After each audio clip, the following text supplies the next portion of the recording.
Olá, Nexpert! Sejam bem-vindos a mais um episódio do Next Play by GG, seu espaço com gente gestão. O tema de hoje é como cuidar do seu dinheiro e conquistar sonhos. Impactante, né? Dinheiro, sonhos. Mas como que um podcast a gente vai te ajudar a guardar dinheiro e para realizar os seus sonhos? Para isso, a gente vai tratar de finanças pessoais. Afinal, quando sabemos cuidar do nosso dinheiro, fazemos ele render mais para alcançarmos esses sonhos. Para essa conversa maravilhosa, a gente está aqui com um time incrível e eu vou pedir para eles se apresentarem, começando pelo Felipe. Olá, pessoal, tudo bem? Então, Felipe da Controladoria, né, que vocês já conhecem. Né, algumas curiosidades minhas, então, tenho algumas formações na área de finanças, né, de Controladoria, e espero poder estar ajudando aí todos vocês hoje aqui nesse dia especial. Ótimo. Oi, eu sou o Hernan, eu faço parte do time de OBD, estou há 8 anos na Next, então muito prazer, obrigado pelo convite e espero que saia muitas ideias boas aí e o pessoal possa economizar bastante aí no seu dia a dia. Oi, gente, meu nome é Raquel, eu sou coordenadora de Price e Procurement na Next, estou lá com o pessoal há mais ou menos 2 anos. Não tenho tantas formações como o Felipe nas áreas de finanças, mas a vida ensina a gente a tentar achar meios para a gente economizar um pouquinho. Então, sejam muito bem-vindos, né? E vamos falar um pouquinho de dinheiro sem tabu. Para começar, eu quero saber de todos vocês sobre aquilo que eu falei na abertura. Em ter controle das suas finanças pessoais te permite alcançar seus sonhos ou objetivos. Vocês acham que essa é uma máxima verdadeira? Com certeza, né? Eu sempre penso assim, que dizer que alguma coisa é uma verdade absoluta é um pouco difícil. Mas quando a gente pensa na esmagadora maioria dos sonhos que a gente pode realizar, quase todos eles precisam de dinheiro, né? Sim. Então, a viagem dos sonhos, a casa, o apartamento, o investimento, viver de aluguéis, a cozinha planejada dos sonhos, né?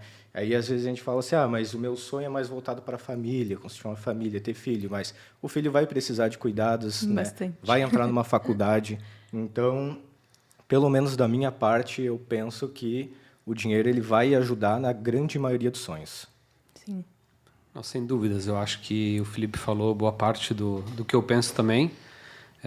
O dinheiro faz parte do nosso dia a dia, a gente cresce ouvindo dinheiro, morre ouvindo dinheiro, então... E não leva nenhum dinheiro. Exatamente, não leva nada para o outro mundo, né? Mas, com certeza, para a gente conseguir realizar esses sonhos de ter casa própria, carro, viagens, que até os que não são dinheiro indiretamente, eu acho que o dinheiro está no nosso dia a dia, então... Até para ter um conforto na nossa vida, assim, né? No nosso dia a dia. É pensar no dinheiro como um meio, né? Tipo, um meio de fazer as coisas, não um final. Então, eu acredito que quando ele é bem cuidado, ele te proporciona coisas... No meu caso, foi uma viagem dos sonhos com a minha filha, mas pode ser uma faculdade, um estudo, uma casa, ou empreender em alguma coisa. Então, eu acredito que tudo começa com a organização mesmo. Então, é bem importante. E, Felipe, começando do básico, o que todo mundo precisa saber para cuidar bem do seu próprio dinheiro? Beleza, então, vamos para as dicas importantes aí. Deixa eu anotar bem essa aí que eu estou precisando. Eu acho que a dica mais importante de todas é autoconhecimento. A gente, quando fala de gestão financeira pessoal, a gente sempre pensa na planilha, no aplicativo, né, no software que o banco oferece, mas eu entendo que seja o autoconhecimento. A partir do momento que tu te conhece, sabe teus limites, e define bem os teus objetivos, e o que tu está disposto a abrir mão para chegar nesses objetivos, aí o resto vai ser orgânico. Então, assim, a minha primeira dica seria essa, autoconhecimento. Forte. E, Hernan, pegando o gancho do que o Felipe nos trouxe agora, é possível para qualquer pessoa guardar dinheiro? Imagina que sou um menor aprendiz da empresa, meu salário é baixinho, eu também consigo poupar? Olha, começando pelo princípio de que você é um jovem aprendiz, com certeza você é um jovem, então acho que você tem o mais valioso que o investidor pode ter. Sabe o que seria? Tempo. O tempo. Acho que o tempo, com certeza, ele é importantíssimo para quem começa a investir. Eu acho que é importante o jovem não pensar que eu sou muito jovem, tenho a vida inteira. Sim, tem a vida inteira, mas quanto antes você começar, os juros compostos, ao longo do tempo, eles vão acontecendo, né? Dizem que uma das maravilhas do mundo são os juros compostos, né? Isso é verdade. Então, quanto mais cedo tu começar a poupar, mais cedo tu vai se aposentar, assim de simples. E eu acho que também tu vai criando esse hábito, né? Essa educação. O meu salário é baixo, mas eu acredito também que as tuas contas vão ser menores. Então, se tu já pega o hábito, né, vamos chutar, ganho R$1.000. Se eu guardo um valor ali, e aí conforme vai aumentando, tu vai já tendo aquele hábito de guardar aquele valor, né? Trabalhar com porcentagem, né? Eu vou poupar 20% do que eu ganho, independente se for 1.000 ou 6.000, né? A porcentagem vai ajudar muito. Não acho que é porque eu ganho R$1.000. Eu vou poupar R$10, R$100. Mas já é um começo. Já é um começo. Então, se tu não conseguir se administrar com R$1.000, tu não vai saber se administrar no dia de amanhã com 100.000, se tu estiver ganhando isso. Com acesso a cartões também, né? Exato. E muita gente tem essa ilusão, né? Quando eu ganhar mais, aí eu vou ajustar a minha vida e vou começar a guardar. Quando, na verdade, se tu já vive uma bola de neve, ela só vai ser uma bola de neve maior, né? Com certeza. Gastos maiores, né? E agora, né, o que vocês acham, né? Que essa fala ali, né, essa conversa que a gente teve agora, me fez lembrar de um conceito de riqueza. Ele defendia que uma pessoa que ganha de 30 e gasta 25, ela é mais rica do que uma pessoa que ganha 50 e gasta 49. Pois a primeira tem uma sobra maior do que a segunda, né? E vocês concordam com essa visão? Eu concordo parcialmente.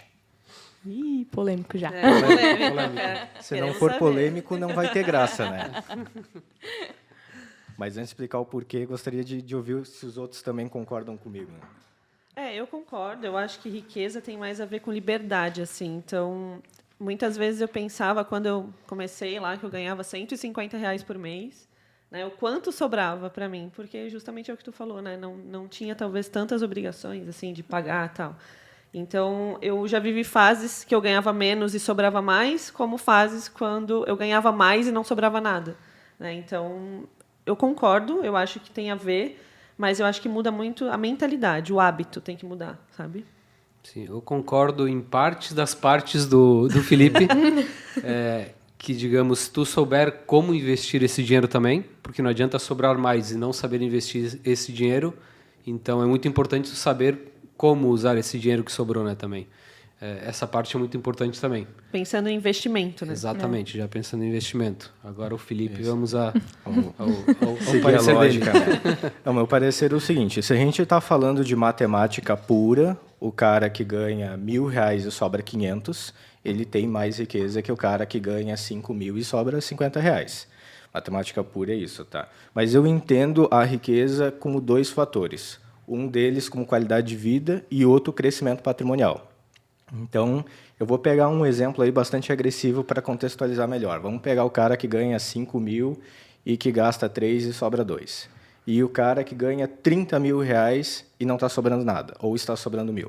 Se a gente trazer, né, para esse exemplo, o cara que ganha menos, ele é mais rico. Mas o cara que ganha mais não está sobrando por quê? Porque ele está pagando 2 financiamentos de um imóvel, porque ele está pagando um carro caro. Já está investindo, né? Ele já está investindo. E, além disso, o carro e a casa, eles entram no patrimônio. Então, quando a gente pega o cara que ganha mais e está sobrando menos por mês em dinheiro. Mas, quando a gente olha para o patrimônio dele é maior. Porque, às vezes, ele tem 2 carros na garagem, às vezes ele tem 2 imóveis, ele está pagando imóvel próprio, outro imóvel para alugar. Então, esse é um ponto. Então, eu sempre olho não somente para o que sobra, mas sim para o crescimento patrimonial anual daquela pessoa. Isso é uma coisa. O outro ponto é, dentro desse mesmo exemplo, o cara que ganha 5 e gasta 3 e sobra 2. E o cara que ganha 30 ou 50.000 e está sobrando R$1.000. Qual que é a qualidade de vida que esse cara que ganha R$50.000 tem? Ele viaja muito mais, com certeza o carro dele é do ano, com certeza o apartamento dele é bom. Então, eu também entendo que essa qualidade de vida também constitui riqueza. E aí, puxando um gancho com o que eu falei lá no início, que é sobre objetivos, tudo também depende do objetivo da pessoa. A pessoa, às vezes, tem um salário alto, mas o objetivo dela não é ter uma conta bancária cheia de dinheiro. Ela quer só quer usufruir, ela quer ter experiências, ela quer viajar a cada 3 meses, quer ter sempre o carro do ano, quer ter sempre o iPhone do ano. Então, ele teve uma escolha, é uma opção dele viver daquele jeito. Mas ele não deixa de ter a riqueza, porque ele está usufruindo diretamente dela. Do dinheiro dela, tipo, do dinheiro próprio, Exato. assim, né? Não tá...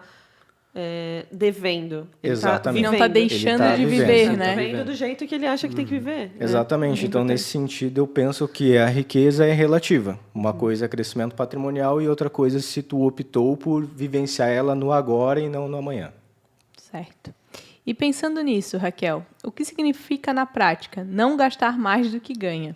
O que fazer quando dá aquela vontade de comprar uma blusinha, como diz a nossa Dai, Beijo, Dai. um tênis novo e etc.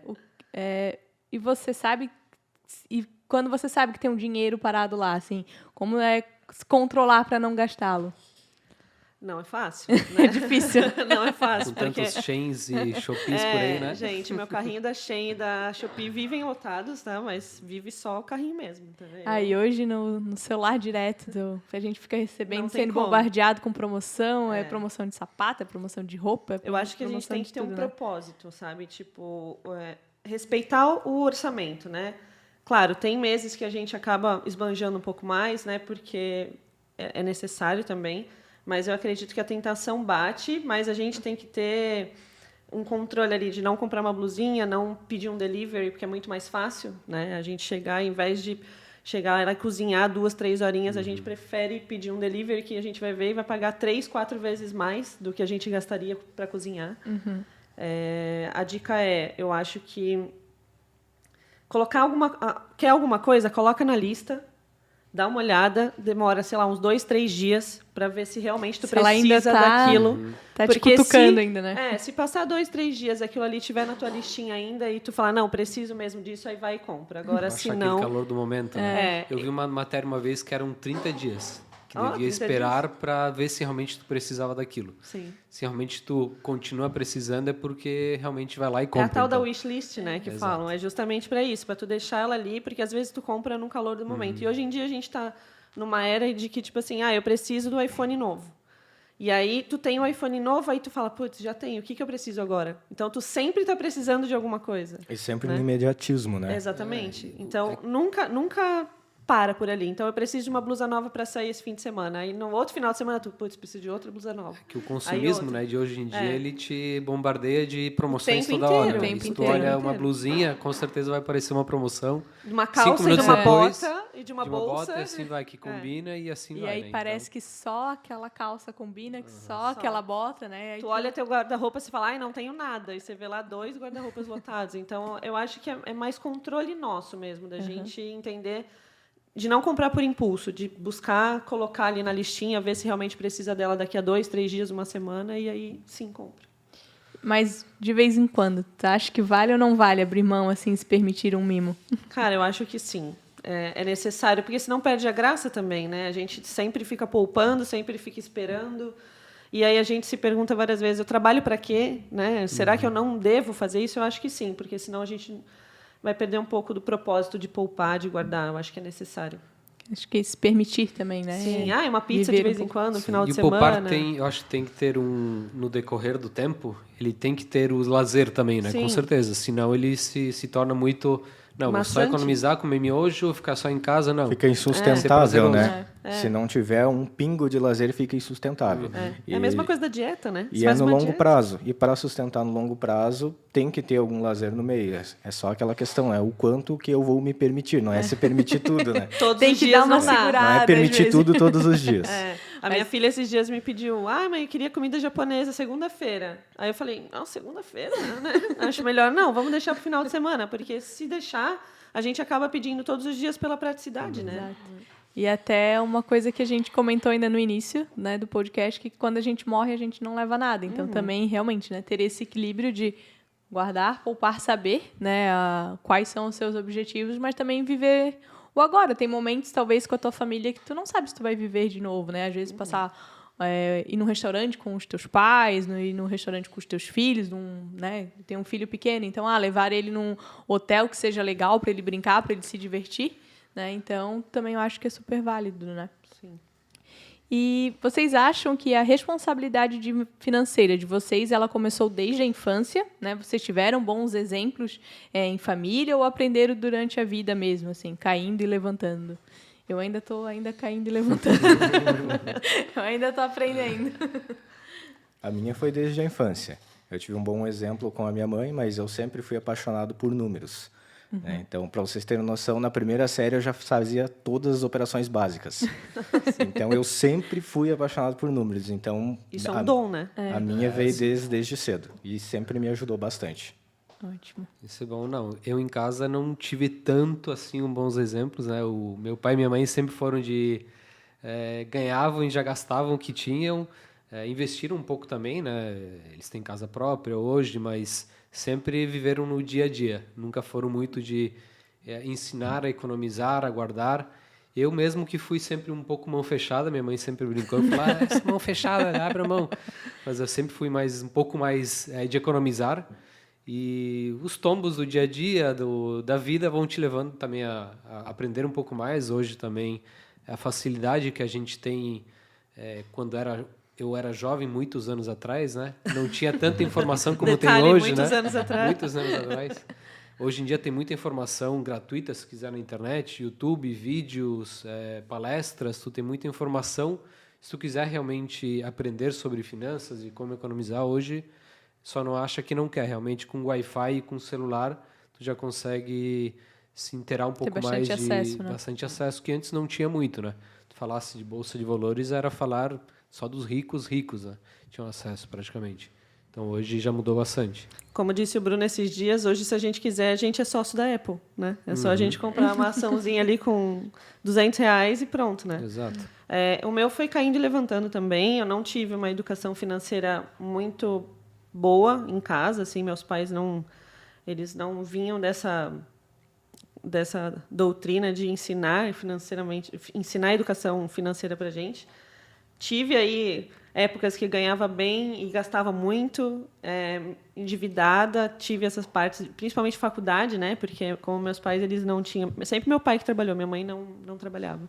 Então ele sempre falava assim, olha, as contas de casa tudo bem eu pago, mas estudo, lazer, essas coisas eu não tenho como pagar. Então comecei a trabalhar cedo e a partir dali eu falei, tá, se eu quero fazer alguma coisa eu tenho que guardar dinheiro, porque se ele não vai me ajudar, não tem como, então vou eu fazer a minha parte. E aí a partir dali viajar com os amigos, eu pagava com meu dinheiro. Aí vou precisar comprar uma roupa. Comprei uma motinho, roubaram a motinha, tive que comprar outra. Então, tudo isso eu fui fazendo sozinha, porque eles não tinham como me ajudar. Então, não foi nem que eles não quiseram, foi que não tinha como mesmo. Então, eu tive que começar... A minha realidade foi um pouco parecida com a tua, assim, que também minha mãe não tinha como... Era aquilo, ela pagava o básico que dava ali em casa. E, por um bom tempo, eu estudei em colégio particular. Então, as minhas amigas sempre tinham roupa boa, né? E a minha escola tinha muita viagem, né? Sempre tinha uma viagem assim por ano. Aí, às vezes, a minha mãe ficava com dó e falava assim, tá, eu pago a viagem, mas eu não vou ter dinheiro para tu levar para a viagem. Aí eu ia dar um jeito, de conseguir dinheiro, eu economizava o lanche da escola para poder guardar dinheiro e assim... Mas tu viu que é interessante que a necessidade foi te moldando, né? Isso.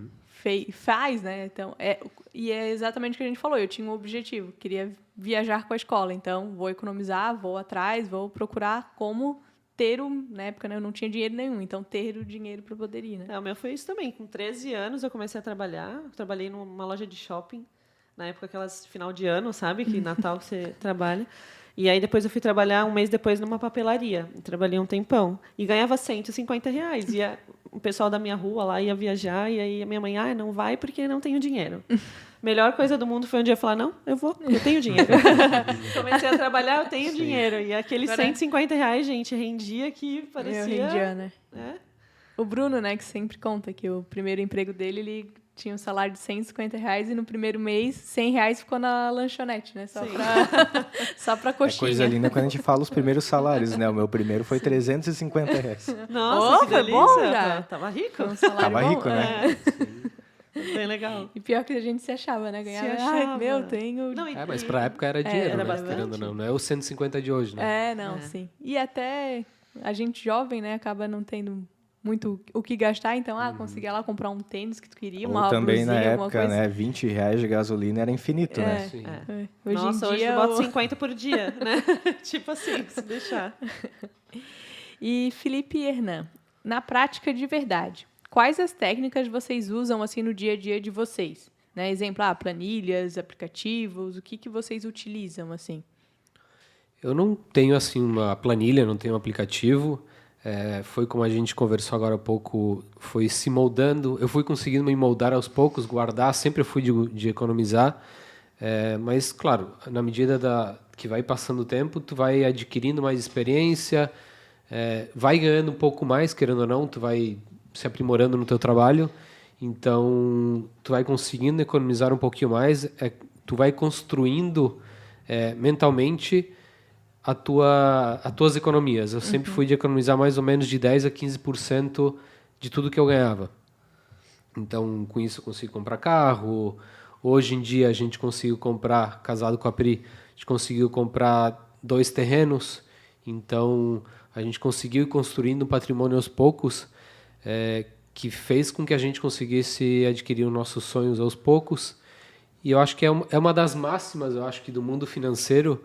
Felipe, se eu estiver errado que me corrija, mas dizem que é de 10% até 20% é o importante para tu conseguir guardar de tudo que tu for adquirindo, ganhando no teu salário, no teu dia a dia. Se conseguir guardar mais, óbvio, melhor ainda.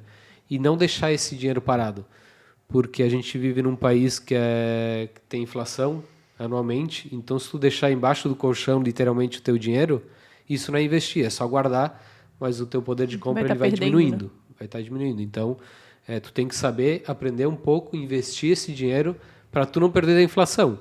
Senão, o teu dinheiro não adianta de nada guardar embaixo do colchão. Então, eu acho que isso é muito importante para tu conseguir construir aos poucos o teu patrimônio, né? Já a minha resposta é polêmica. Porque a minha resposta é o oposto do que todo mundo deve pensar que eu faço. Né? Porque todo mundo me conhece como o cara das planilhas, né? Porém, eu não tenho sequer uma planilha. Como assim? Ou sequer um aplicativo para a gestão das minhas finanças pessoais. Então a gente é bem parecido.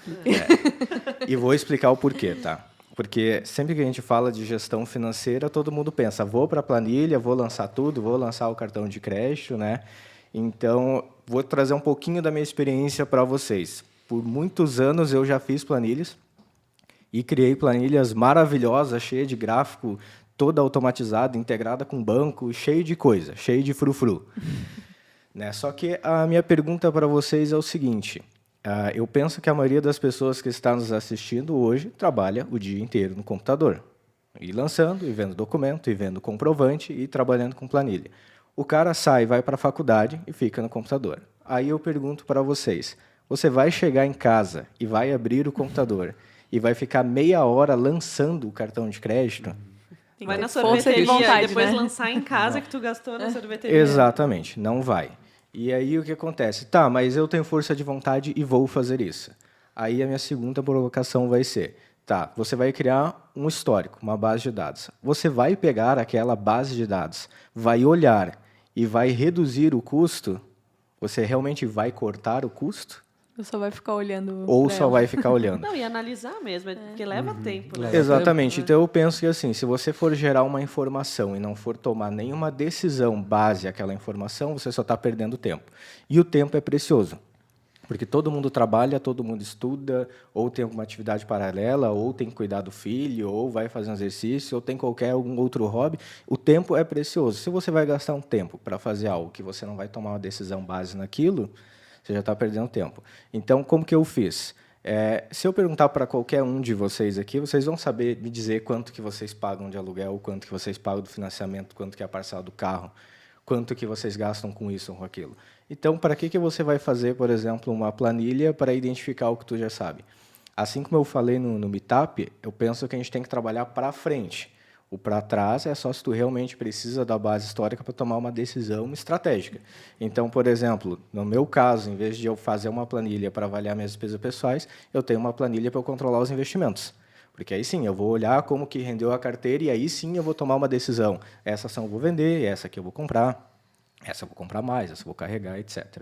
Então, o que eu fiz? Para eu poupar o meu tempo, que nem eu falei para vocês que é precioso, eu criei procedimentos para as minhas finanças.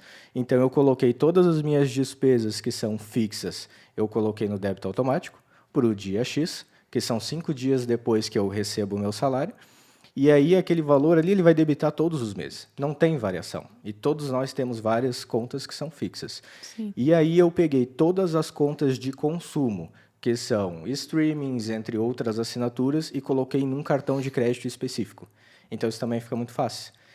Por exemplo, se você vai lançar numa planilha a Netflix, a HBO, a Amazon Prime, não sei quem, assinaturas não sei quem, assinatura de espaço do iPhone. Quando você vê, você tem um monte de lançamentos para fazer. Se tu for somar no picado, eu convido as pessoas a fazerem um exercício. Abram a fatura do cartão de crédito e avaliem o número de lançamentos que tem lá. Vocês vão ver que se for todas as passadas de cartão para comer fora e mais todos os streamings debitando, todas as vezes que o Uber debita, vocês vão ver que vai dar nas dezenas de lançamentos. E são literalmente muitas dezenas.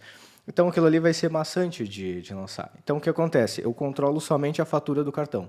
Se eu sei que as minhas contas de consumo dão R$500, aquele cartão onde está cadastrado em todos os sites, em todas as plataformas, ele sempre vai vir 500. Se o streaming for lá e subir o preço, a fatura vai subir. Então, desse jeito, eu tenho um método simplificado de controlar, onde eu não preciso nem sequer estar usando um aplicativo ou lançando. O débito automático vai acontecer, a fatura do cartão onde tem as contas de consumo vai vir sempre no mesmo valor, e o outro cartão eu sei que é tudo lazer. Então, se eu passar no outro cartão, é porque eu comi fora, é porque eu fiz uma viagem, é porque eu comprei uma roupa, é porque eu fiz qualquer coisa. E aí, a fatura do segundo cartão, eu já sei que tudo aquilo é um dinheiro que eu escolhi gastar. E assim fica extremamente simplificado, me toma pouco tempo e fica fácil de controlar. Um acompanhamento diferente, né? Exato. Um acompanhamento mais generalizado ali. Aquilo ali, esse cartão é para tal coisa. E tu separa algo fixo todo mês? Isso aqui vai para investimentos? Sim, eu faço da seguinte maneira. Eu recebo, o salário no dia específico. Como todos sabem, eu tenho outra atividade, além do meu trabalho CLT. Então, eu também me pago no mesmo dia do salário, para eu ter todas as entradas no mesmo dia. E aí, 5 dias depois, debitam todas as despesas e eu fico o resto do mês sem problema. Então, quando debitam todas as despesas, 100% da sobra vai para o investimento. Então, a gente também, inclusive, mitiga aquela questão de, chegou no dia 20 eu não tenho dinheiro. Chegou no dia 25 eu não tenho dinheiro. Na verdade, já está simplificado. No dia 5 entra tudo, no dia 10 sai tudo, o resto do mês está tranquilo. Aí tu se limita a usar o cartão de crédito, caso necessário para lazer, tudo, né? Exato, e daí vai vir na fatura do próximo mês. E a fatura do próximo mês eu já sei que o valor dela é o lazer. Então, fica extremamente simplificado, poupa o meu tempo e fica fácil de controlar. Legal. Incrível. Eu tô aqui até... Tirando os cartões, o resto é muito parecido com o que a gente faz em casa também. O que sobra, tirando o cartão e os fixos, a gente bota para investimento. A gente guarda, não deixa tudo os ovos numa cesta só, né? A gente sempre tem um pouquinho de ações, um pouquinho de criptomoedas, querendo ou não, é exposto em dólar, então é uma moeda forte. E também, como a gente conseguiu investir agora em terrenos. Então, sempre tenta botar um pouquinho em cada lugar, diversificar, como dizem, né? E, Raquel, você tem alguma referência no assunto que possa indicar aos nossos Nexperts para que eles acompanhem? Algum site especializado, algum perfil social, podcast, livros? Como eu não sou uma especialista em finanças, né, como o Felipe, que ele gosta de trabalhar com o Hernan, essa parte de investimentos, eu não sou uma especialista, então eu acompanho coisas simples, né? Então, o que a gente pode fazer da forma simples no dia a dia, para quem não tem muito conhecimento, né? Eu acompanho bastante a Natália Arcuri mesmo, porque ela até participa de alguns programas de TV que eu dou uma olhada. Podcast ela tem também, que chama Me Poupe. E é legal porque ela faz uma forma desenrolada ali de conversar, então até para uma pessoa que é mais leiga no assunto consegue entender. Já li também aquele livro O Segredo da Mente Milionária, ele é bem complexo, ele não é um livro fácil de ler, mas ele muda totalmente a perspectiva que a gente tem sobre o dinheiro, sobre onde quer chegar. Tem um podcast também que eu já ouvi, que ele é até mais voltado para casais, assim, o nome dele é Finanças para Dois. Mas uma coisa ou outra ali a gente consegue tirar também, até para quem é solteiro como eu, né, que não precisa estar casado, mas consegue pegar umas lições ali do que fazer, sabe? Eu ganhei recente da Chay um livro que é a Psicologia Financeira. Eu ainda estou ali meio que na metade ali do livro, ainda não li ele completo, mas eu achei bem incrível assim, a abordagem, porque ele tenta trazer essa parte do financeiro não somente para planilhas, números e investimentos, mas ele te faz enxergar que muitas vezes a tua relação com o dinheiro ela é totalmente psicológica, né? Que depende o que tu passou na tua infância, como foi a realidade da tua vida, ou até a realidade do momento, talvez do teu país quando tu nasceu, como que estava a moeda, como que estava o dinheiro, o que estava acontecendo, e como tudo isso influencia da forma como tu gasta o dinheiro, como tu investe. Tem pessoas que talvez teve uma infância, né, um pouco mais limitada, então quando tem um pouco acesso de dinheiro já quer gastar tudo, já quer comprar tudo, ou às vezes o contrário, né? A mesma pessoa, a pessoa da mesma, por exemplo, um irmão, ao invés de gastar tudo, aí guarda tudo, né? Não vive porque quer guardar, porque tem medo de ficar sem. E a gente sempre busca compensação, né? Exato. E é bem louco isso, porque eu li também algumas coisas sobre isso e eu consegui identificar, tipo, minha mãe, por exemplo, ela tem uma crença limitante com dinheiro que é uma coisa enlouquecedora, assim. Ela é super conservadora, ela não...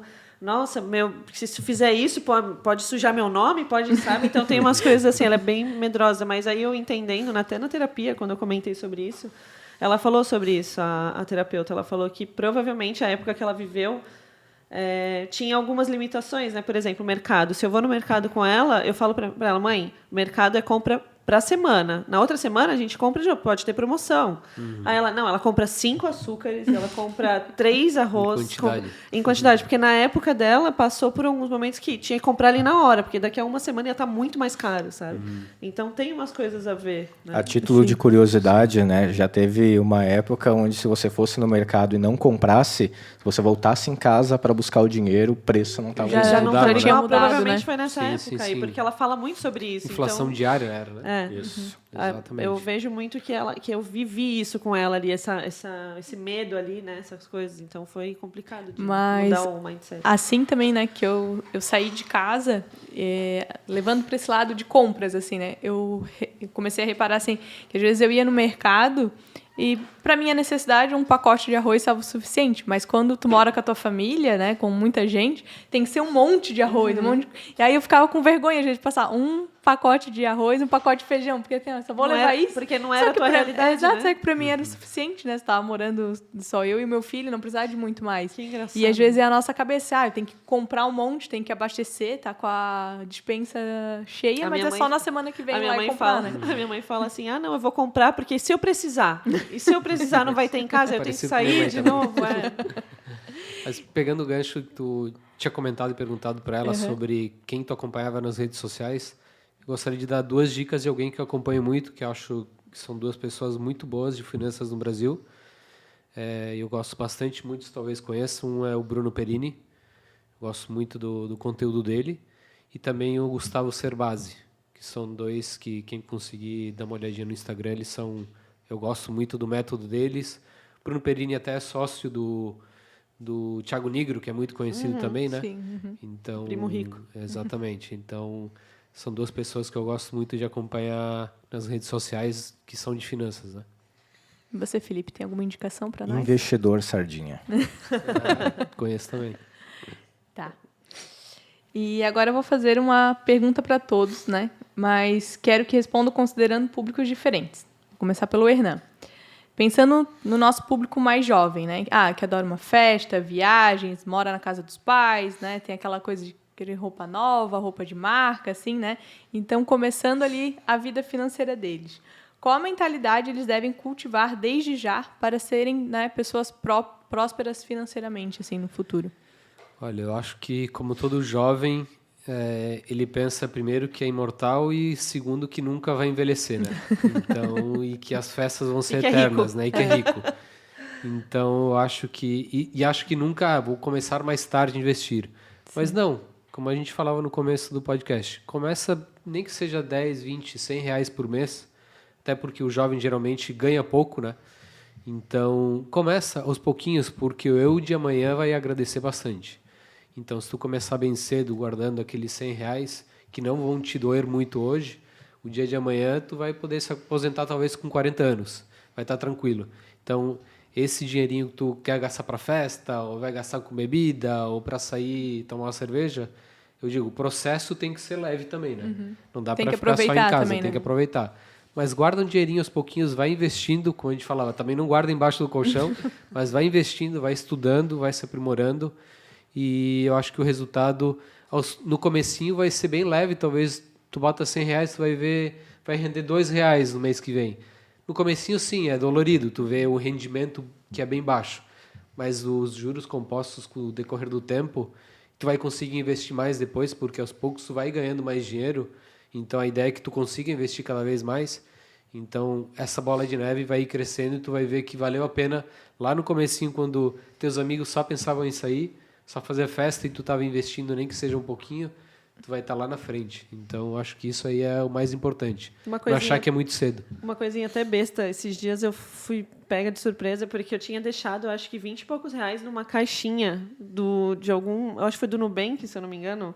Deixei e esqueci. Esses dias eu fui ver, tinha 100 e pouco. Falei, olha, eu nem sabia desse dinheiro aqui. Provavelmente estava na poupança, que não rende nada, praticamente. Entendeu? Então, se tu souber investir melhor... Pensa, você nem imaginava, você nem lembrava. Aí no começo eu fui rolar ali, eu vi, foi R$22, eu acho que tinha. E aí esses dias tinha 100 e pouquinho lá.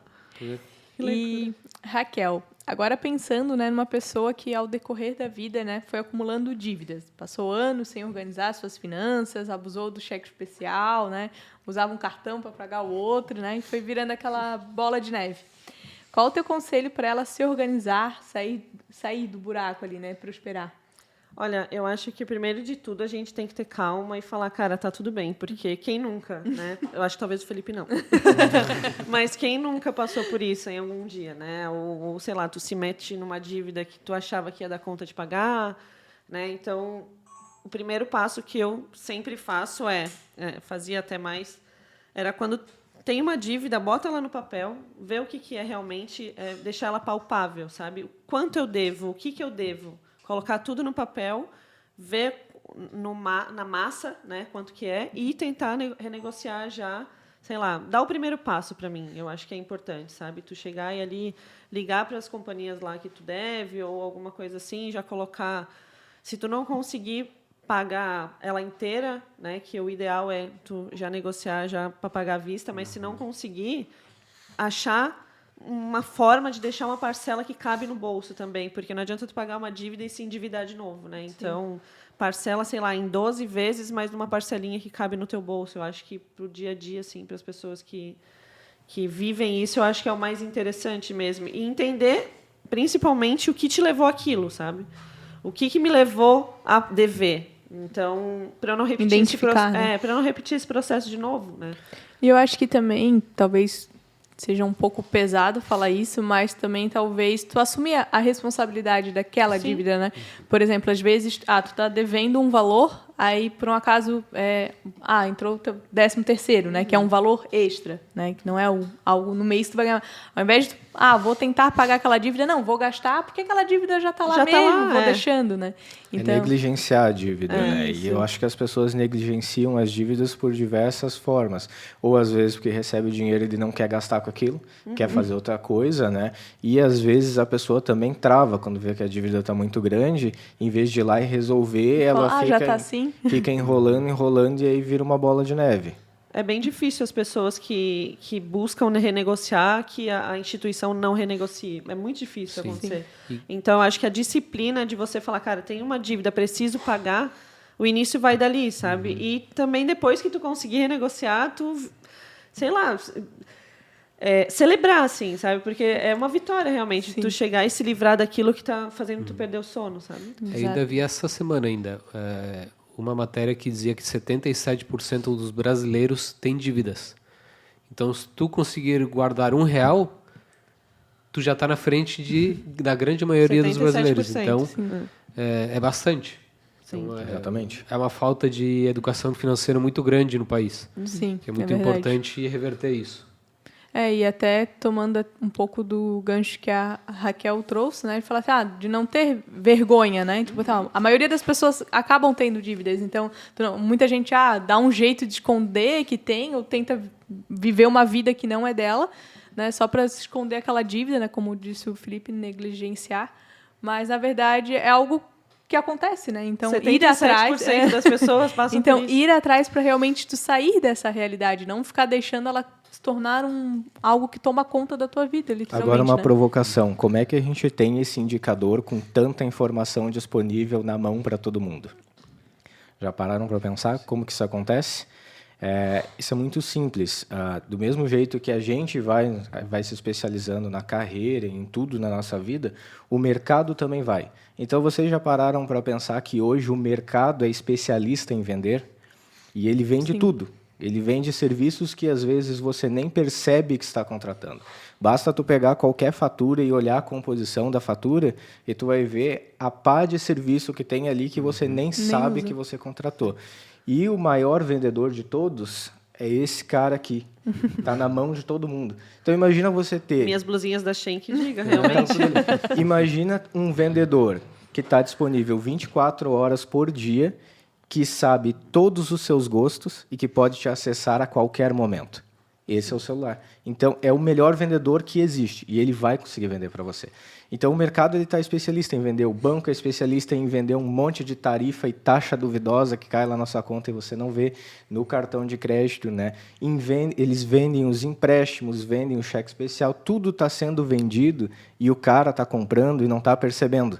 E aí é nisso que o dinheiro está indo. Então, é isso que acontece, porque todo mundo tem acesso à informação para ver ali, estudar, aprender a fazer uma planilha, usar um aplicativo, mas como é que ainda assim o pessoal está endividado? Porque em algum momento, alguma instituição conseguiu vender um crédito para esse cara e esse cara se endividou. E aí eu convido as pessoas a procurarem quais que são as tarifas. Vocês vão ver que para investir é 10% ao ano. Mas os juros do rotativo do cartão de crédito é 300% ao ano. Sim. Talvez ali estão os teus 10 ou 15% que tu podia com investir em ativos e tu tá gastando em passivos. E às vezes tu pensar, na parcela é baixo, assim, né? É só isso. É só isso a mais que eu vou pagar, só que realmente os juros aí tá muito maior e tu Exato, poderia e estar aí o que acontece? valor, é né? R$300 que daí você vai lá e faz o parcelamento da fatura do cartão. Muita gente já fez isso aí. Aí vai dar R$300, mas a parcela era 200, então já são 50%. E às vezes aquilo ali é 30 dias que tu rolou, já dá isso aí. Agora imagina para o banco. O banco não é R$200, é 200 milhões que ele emprestou. E que ele transforma em 300 milhões. É por isso que as instituições financeiras são as que mais faturam no país hoje. Né? Eu lembro do meetup do Felipe também, que ele comentou sobre isso. E ele estava falando que hoje em dia a gente não compra produto, a gente fica refém de assinatura. Né? Exatamente. E isso é muito real, porque, vou assinar isso aqui, vou assinar... Quando você vê tanto de assinatura que você tem, e a assinatura não é algo que tu vai chegar assim, mês que vem não quero mais. É bem difícil tu ir lá e cancelar uma assinatura. Exato. Né? Porque já está ali no cartão, né? Então vai descontar. Hoje em dia, tu não consegue assistir um filme, né? Se tu não tiver um monte de assinatura. E às vezes tu assinou uma plataforma, aí o filme que tu quer tá na outra. Aí assinou a outra. Aí tu realmente esquece de cancelar uma. Quando tu vê... Já tá com 4, né? Então... E aí, voltando no que eu falei para vocês, que os caras são especialistas em vender. Por que os caras vendem uma assinatura de R$24,90 por mês, em vez de ir lá e te cobrar R$300 por ano, ou te cobrar R$1.000 vitalício? Porque os R$24 por mês você nem sente. Exato. E aí você vai cancelar.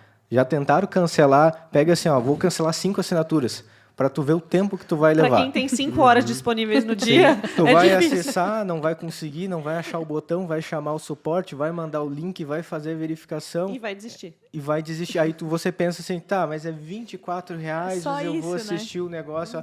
Não cancela. Isso é estratégia de vendas. Sim. É uma estratégia que os caras fizeram para fidelizar. Hoje, todas as empresas grandes desse mercado, eles querem assinatura, ninguém quer vender. Tanto que se a gente vai para o mercado de consoles, por exemplo, e eles não querem vender o console, eles querem vender a assinatura do Game Pass para você ficar lá, porque é nisso que está o faturamento. Sim. Pensa em R$24,90 por mês, 1 milhão de assinantes. Quanto que eles não estão faturando? Com certeza. Então, eles se especializaram em vender e a gente acaba ficando refém das assinaturas. E Felipe, se o seu público fossem aquelas pessoas que já têm o hábito de guardar o dinheiro e fizeram um bom pé de meia, né? Qual é a melhor forma de fazer esse dinheiro render e que não vai perder valor no tempo? A melhor forma é contratar o especialista. Tá aqui o meu número, tá aqui meu cartão, meu contato. Vai lá no meu Instagram, arrasta para cima e clica lá que lá embaixo eu vou ensinar. Mas brincadeiras à parte, pessoal, é o seguinte, sendo bem franco, tá? Depois que você já juntou alguma coisa, é mais importante você não perder do que você ganhar. Eu já conversei com muitas pessoas que chegaram na realização e perderam tudo por conta de alguma ação que fez. Não foi 1, nem 2, nem 3 caras que eu conversei que isso aconteceu. Então, você vai suar um monte por décadas, né, para você chegar no patrimônio X que você quer, juntar o pé de meia que você quer, e aí você vai lá, toma uma atitude, investe em algo que você não conhece direito e você perde. Então, assim, por isso que eu sempre falo, realmente, contrate o especialista, sem brincadeira. Por quê? No mundo dos investimentos, há muitas nuances que, às vezes, a gente acha que sabe e não sabe. Por exemplo, a questão tributária. Vocês sabiam que para um FII a tributação é uma, para uma ação é outra, que há uma política de isenção dentro de se tu vender ações até X valor, que se é renda fixa, o imposto é retido, que nessas caixinhas de banco eles estão retendo imposto e vocês não estão vendo, mas depois tem que declarar no imposto de renda, que se você tem um ganho de capital, você tem que pagar o imposto de maneira mensal e não no diferencial anual, no imposto de renda. Então, vejam que só na parte tributária já é complexo. É muito complexo. Né? E na parte de mercado também, cada tipo de ativo, ele também tem uma complexidade. Então, às vezes, a gente vai lá e pulveriza a carteira, investe no negócio, e a gente realmente acredita que sabe o que está fazendo e não sabe. Agora, sim, para também não deixar o pessoal sem uma informação. Tá, juntei, mas eu quero fazer alguma coisa. Vai no ultraconservador, vai na renda fixa pós-fixada. Porque renda fixa pré-fixada ela também oscila, e a maioria das pessoas não sabem disso. Todo mundo acha que botou na renda fixa é só para cima. Bota na renda fixa e tenta resgatar, porque vocês vão ver que vai perder dinheiro também. Então, vai na renda fixa pós-fixada, ultraconservador, que para não fazer besteira, digamos assim. Né? Conseguiu juntar, vai no conservador e não inventa moda, que é o melhor caminho que... Ele vai ganhar da inflação, né? E vai ganhar da inflação. Vai ganhar da inflação porque no Brasil a gente tem um histórico de décadas, né? Isso eu posso falar para vocês com embasamento, que a taxa básica de juros sempre fica acima da inflação. Nem todos os países isso acontece, mas no Brasil isso acontece. Então, você não precisa nem sequer ir para um Tesouro IPCA ou para qualquer CDB atrelado a IPCA, porque normalmente a taxa básica de juros ela é superior a IPCA. Então, se fizer qualquer aplicação ali acima de 100% do CDI, já está tranquilo. Não é o melhor dos mundos e dificilmente você vai ganhar 1% líquido de imposto ao mês, mas entre colocar em algo que você vai perder e algo que você vai ganhar um pouquinho todos os meses sempre para frente, né, vai nisso. Até trazendo dados para vocês, voltando para o público jovem, né, cara, R$500 por mês durante 20 anos, você vai ter 1 milhão. A pouco menos de 1%. E aí o que acontece? A pessoa, cara, mas, pô, estamos falando de 20 anos, não sei o quê. Gente, é o seguinte, pensamentos têm que ser longo prazo. Os 20 anos vão passar Sim. igual.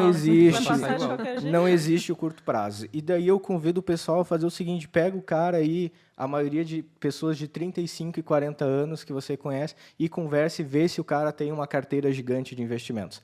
A maioria não tem. Ou se tem 1 milhão. Né? Ou se tem 1 milhão. Esse cara, ele viveu dos 20 aos 40. E dos 20 aos 40 vai rápido, cara. Vai rápido, porque depois que chegou nos 30 é de 10 em 10, né? Então, esse tempo vai passar. Então, de novo, né, você pode também constituir o objetivo segmentado. Não precisa olhar, vou guardar R$500 por mês até meus 40 anos, pô, são 20 anos.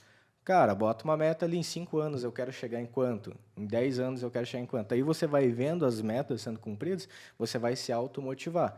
E aí é aquilo que eu falei no início, né? Tu tem que ter o teu objetivo bem definido e saber até onde e até o que você está disposto a abrir mão pelo aquele objetivo. O meu objetivo é a casa, mas será que eu estou disposto a deixar de comer no restaurante todo final de semana pela casa? Pode ser que sim, pode ser que não. É tudo uma questão de escolha. E está tudo bem. E está tudo bem, exatamente. Sim. Ninguém é obrigado a ter a carteira de 1 milhão. Ninguém é obrigado a abrir mão do restaurante todo final de semana pela carteira de 1 milhão. É uma questão de escolha. Eu sempre digo, a gente pode fazer tudo desde que a gente faça consciente. Ótimo. E agora, Raquel, falando do resultado de toda essa organização financeira, né? A possibilidade de realizar sonhos, né? Como todo mundo sabe, até tu comentou já no início aqui do podcast, né? Você acabou de realizar um grande sonho com a sua filha e, né, foram para a Europa, fizeram uma viagem. E como é que foi o teu processo de preparação para essa viagem? Olha, eu sempre quis viajar para Londres, na verdade, né? Não era nem a Europa em si. Eu tenho esse sonho há mais de 15 anos e, na época, eu ia morar lá, na verdade, com a minha amiga. E aí eu conheci o pai da minha filha, acabei que eu tive minha filha, não fui. Então, a partir dali, eu fiquei realmente com isso na cabeça. Falei, eu preciso, eu quero, eu gosto. E, para mim, sempre foi uma realidade, assim, totalmente longe do que eu podia, sabe? Era uma coisa muito cara para mim. Era o que eu tinha na minha cabeça, né? Porque com organização a gente consegue, né? Mas eu não tinha isso esclarecido. E aí, a partir do momento que eu botei na minha cabeça, eu falei, esse ano eu vou realizar esse sonho, que foi o ano passado. Eu comprei a passagem em outubro e viajei em maio. Então, assim, teoricamente, foi pouco tempo, né? Eu demorei 15 anos para viajar, né? Viajei em 6 meses, 8 meses, né? Teve algumas coisinhas que eu tive que fazer. Primeiro, botar na minha cabeça que todo o dinheiro que eu queria guardar por mês, eu ia guardar, né? Então, não adiantava vender blusinha, não adiantava, o pessoal sabe, não saía, né? Não era algo que, vamos tomar uma cerveja. Eu escolhia onde eu queria ir, né? Não dá para eu sair todo final de semana, né? Mas eu vou uma vez comer fora com a minha filha. E aí eu comecei a me privar de algumas coisas em prol de um sonho que eu tinha. O que me ajudou muito também foi os 18 salários da Next, né? Que realmente foi algo que eu falei, agora eu vou realizar meu sonho. A partir do momento que eu comecei a guardar o dinheiro, eu vi que a caixinha ia aumentando, ali eu falei, olha, então é possível, né? Aí eu falei, então vamos comprar passagem. Aí comprou a passagem, já era. Então tem que ir. Então eu fui tirando as coisas aos poucos. Um mês eu tirei os passaportes, aí no outro mês eu comprei o passeio da Disney, aí no outro mês eu comprei eu paguei o hotel de Paris, aí no outro mês eu paguei o hotel de Portugal.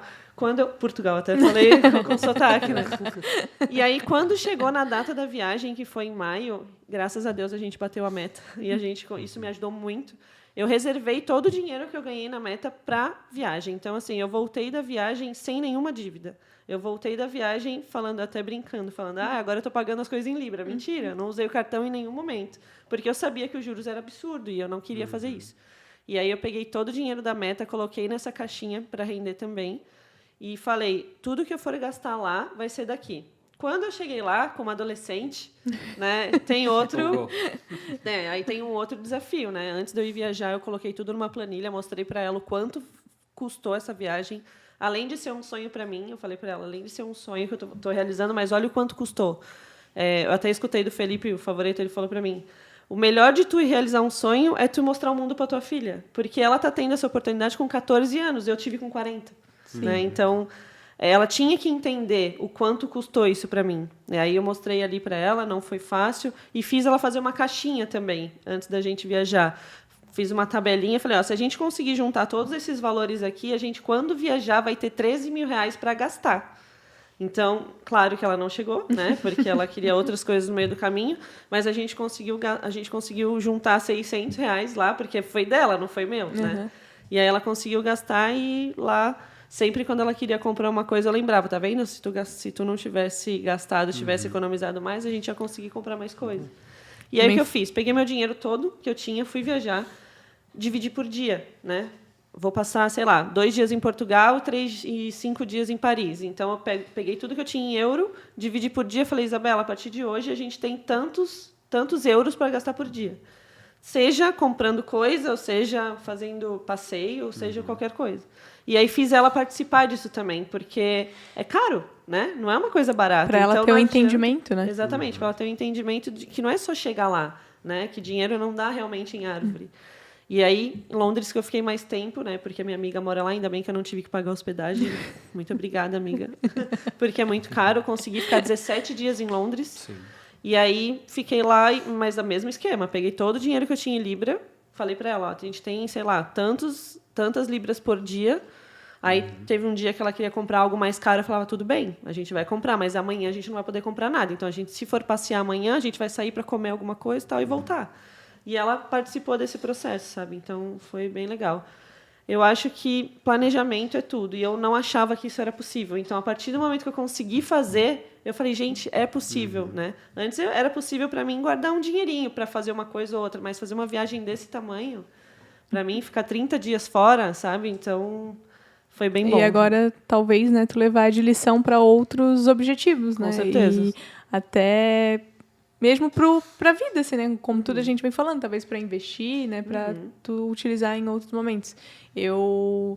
Uma vez, eu não vou lembrar qual entrevista que foi, quem foi, mas eu estava ouvindo alguma coisa nesse sentido, assim, principalmente final do ano, né? Que aí todo mundo fala, porque final de ano tem festa e tem que dar presente para todo mundo, e aí amigo secreto, todo ano tem um monte de gasto. Aí a pessoa falou assim, mas todos os anos tem o Natal, né? Todos os anos tem as festas de final de ano. Então, assim, ó, tu já começa o ano sabendo que final do ano vai ter o Natal e tu vai ter que comprar presente para todo mundo. Então, por que durante o ano tu já não se planejou? Né? Exatamente. Aí o que acontece? Chega o Natal, aí tu compra tudo, passa no cartão, aí tudo vai junto, terminar de pagar lá em E todo junho. ano tem o 10º, né? Então, isso significa que se o 10º não tá tancando o Natal, alguma coisa está errada. Exato, né? Ele já entra na despesa de novembro e de dezembro, assim, né? E a gente que tem filho sente, ainda tem esse agravante, né? Porque todo ano a gente sabe que o começo do ano é terrível para nós, né? Porque tem rematrícula da escola, principalmente quem estuda em particular. IPTU. Tem o IPVA, tem o IPTU, tem o material escolar, tem os livros da escola, tem o uniforme. Então, assim, já é muito pesado. Então, se tu se endividar no final do ano, começo do ano... na realidade, vai o ano inteiro ainda. Vai o ano inteiro para pagar, exatamente. Virando... Ainda o meu filho ainda faz aniversário em fevereiro, ainda bem no início do ano. Ajudar, assim, então, né? assim, não dá nem para respirar, chegou o aniversário dele já. É legal. E, Hernan, quais os sonhos, né, para você poder realizar, você teve que poupar também, assim, teve que dar uma segurada, assim, para... Bom, um recente, né, eu falei agora há pouco, foi a gente conseguir adquirir 2 terrenos. Falando aqui nessa região que é cara, então a gente teve que poupar bastante. Foi uma grande realização, exato. né? Então foi uma realização bem grande, a gente poupou bastante. Estamos bem felizes. Vamos começar a pagar ainda, então não é nosso ainda. Mas um deles foi esse recentemente. Indo um pouco mais para trás, eu tive que economizar por um tempo para conseguir adquirir um carro que eu queria. E indo bem mais no começo, tinha uma viagem lá em 2010, quando era jovem de novo, né? Que a gente estava planejando há muito tempo, já com os amigos, que era ir visitar um amigo nosso em Porto Rico, ele estava fazendo pós-doutorado lá. Então foram praticamente 2 anos economizando ali moedinhas praticamente para conseguir ir. Eu lembro até hoje que na época eu consegui guardar R$6.000 em 2010 e eu consegui ir para Porto Rico, ficar uma semana, mais uma semana nos Estados Unidos, para você ver como desvalorizou a nossa moeda, né? Com R$6.000 hoje, praticamente compra só passagem para um lugar, né? Sim. Então lá a gente ficou 2 semanas em 2 países diferentes e foi um dos sonhos que eu também consegui realizar na época, viagem entre amigos, e foi muito legal. Lembro até hoje, a gente lembra até hoje dessa viagem. Então foram pequenos sonhos no decorrer do processo que eu consegui realizando, né? Então, um desses me vem à cabeça esses 3. Eles foram muito legais. Bem legal. E, para fechar, quero que, né, todos respondam de uma forma simples e direta. Como evitar aquele drama que muita gente conhece bem? O dinheiro acabar antes do mês terminar. Acaba dinheiro e sobra mês. Eu ia falar exatamente isso. Sobrou mês do meu salário. É só entender que o dinheiro não aceita desaforo, que está tudo certo. Eu tenho uma clássica que também é muito importante, tu saber viver um degrau abaixo do que tu ganha, sempre. Tu não quer ganhar R$5.000 e gastar 6. Cara, não, se adapta. Se tu ganha 5, finge que não ganha 5, não é fácil, né? Mas, cara, tenta viver uma vida de 3.000, vai. E o resto ali tenta guardar. Então, acho que é muito importante isso, tentar viver um degrau abaixo do que tu ganha. Eu acho que o que mais pega brasileiro, aí até digo por nós, que somos mais jovens, assim, né? Desculpa, Hernança. Cartão de crédito não é uma varinha mágica, né? Ele é um boleto. É um boleto disfarçado, na verdade. Então, muita gente acha que eu vou só passar no cartão, Mas o cartão vai chegar, né? Para ter que pagar. Então, eu acredito que a maioria das vezes que a gente pensa dessa forma, a gente se lasca mesmo, né? Sim. Então, e entender que se a gente não cuidar do dinheiro, ele vai sumir, né? Como já aconteceu algumas vezes na minha trajetória toda de tu achar, eu tenho, sei lá, 10 mil ali na conta. Se você vai gastando, compra uma coisinha aqui, você vai ver se você já não tem mais. Então, é rapidinho, né? É bem rapidinho. E o banco, ele é doidinho para tu não conseguir pagar o cartão, parcelar e ganhar juros em cima disso. Então, com certeza. Tem que saber se controlar. Tem que entrar no Jack especial. E sempre dá uns limites muito maior do que o teu salário, né? Então, tem que realmente cuidar, porque se de pouquinho em pouquinho, né? Uma parcelinha de R$50, outra de 10, outra de 100. É só uma coisinha. Só uma coisinha só ali, né? Do meu salário. E pode ver que o limite gigante também é uma estratégia de vendas. Porque quando você tem um salário de R$3.000, se depara com um limite de 10 mil, tu vai, olha aquele valor e pensa, pô, eu tenho esses 10 mil reais. 10 mil, E eu consigo comprar. E aquilo ali, né, já mexe com a tua cabeça. E volta aquele gancho que eu falei no início, é autoconhecimento. Sim. Quando você cai nessa de, pô, eu tenho esses 10 mil, eu posso comprar, eu posso gastar, e chegar a fatura do cartão, é aí que o banco conseguiu te vender. Não é teu, né, na verdade. Exatamente. Tu tem, mas não é teu, né? Tem, mas não é teu. E já aconteceu comigo na época ali da minha faculdade, que pior ainda, né? Você é mais jovem, você quer viver na bagunça também com o pessoal, de o banco oferecer horrores de limite e aí tu vai e se enrosca, né? Aí depois passou um tempo, quando você aprende, o banco vai te oferecer e você fala, não, peraí, não quero. Né? Então, acaba até, tem aquele que tu mexe no limite, né? E aí tu aumenta ou abaixa, até uma estratégia boa para quem não tem controle, né? De poder organizar ali o quanto tu pode gastar. É determinar, né? Que nem eu falei, tem o valor que pode utilizar com lazer. Mesmo que o teu cartão tenha 10 mil, se tu sabe que a tua despesa fixa é 2 mil, teu salário é 5, 6, bota o limite do cartão em 1.500, 2.000 reais, que se travar já era. Você já sabe que... A partir dali não dá mais. Não dá mais. No outro mês tu vai ter os 2 das despesas, 2 do cartão dá 4, teu salário foi 6 e tu consegue guardar 2 de qualquer jeito. Vai então, cobrir. é que nem aquela opção do processo que eu falei. Em vez de você criar uma planilha, usa a ferramenta que está na mão. Só joga o limite do cartão no que tu pode realmente pagar de fatura, que pronto, você não vai gastar mais que aquilo.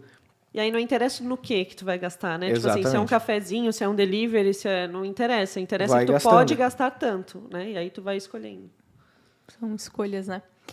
Bom, pessoal, que papo bom, né? Acho que todo mundo conseguiu tirar proveito. Eu tirei vários aqui, né? Quero agora começar a colocar em prática. Obrigada, né, a vocês aqui pelo tempo de vocês, por todas essas dicas, essas experiências, né?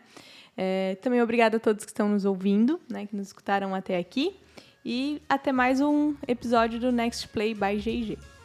Tchau, tchau. Tchau, pessoal. Tchau, tchau.